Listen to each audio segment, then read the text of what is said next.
The Impact of Nutrition and Health on Student Learning by Joanna Guzman.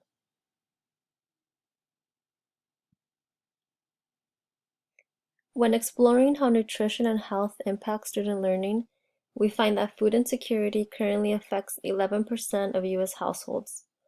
Food insecurity is defined as the inability or limited access to nutritionally dense foods due to one's socioeconomic status. Not having access to these nutritionally dense foods has shown to negatively impact children's health and overall development. So now that we have defined food insecurity and its implications, let's touch on who's at risk. Low-income families with children have been reported to be at a higher risk for food insecurity, especially when the children are under 6 years old. Single-parent households are also at a higher risk for food insecurity. Furthermore, food insecurity rates are much higher among Hispanics when compared to other ethnic groups. Unfortunately, depending on one's resources, food insufficiency can impact individuals at any stage of development. Food insufficiency has shown to impact many areas of learning, such as academic performance, social skills, and weight.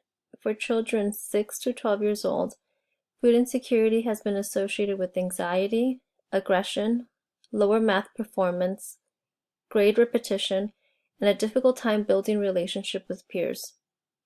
School attendance is also affected among this age group. Adolescents 15 to 16 years old tend to display symptoms of depression and suicidal thoughts. Furthermore, food insecurity also impacts a child's weight. Children from low-income households experiencing food insecurity are more likely to be overweight.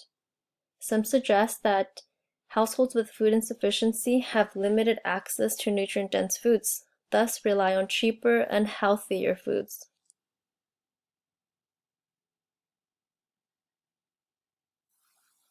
Given how nutrition plays a vital role in a student's education, it is imperative that we find available resources for students who are currently being affected by food insecurity. Brighter Bites is a school-based food co-op that provides low-income families with fruits, vegetables, and nutrition education. It's intended to be a 16-week program where bags of fruits and vegetables are distributed weekly. Parents also receive weekly bilingual handouts on nutrition along with recipe demonstrations. In the year 2015, Brighter Bites was implemented at an elementary school in Houston, Texas. The majority of parents found it to be an effective program. While academics and social skills were not measured, parents did report an increase in their family's food and vegetable consumption.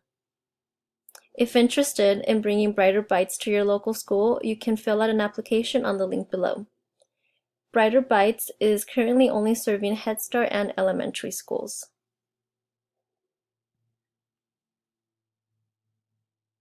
Another resource to keep in mind is the Special Supplemental Nutrition Program for Women, Infants, and Children, also known as WIC. WIC is a federally funded program that provides low-income households with food, medical referrals, and nutrition education. WIC serves low-income women who are pregnant or who have recently given birth, infants and children ages 5 and younger who are nutritionally at risk. When researchers explored the effectiveness of WIC through a longitudinal study, the data showed that the longer an individual participated in the program, the less likely they were to experience food insecurity. One must contact the state agency if interested in applying for WIC. More information can be found on their website.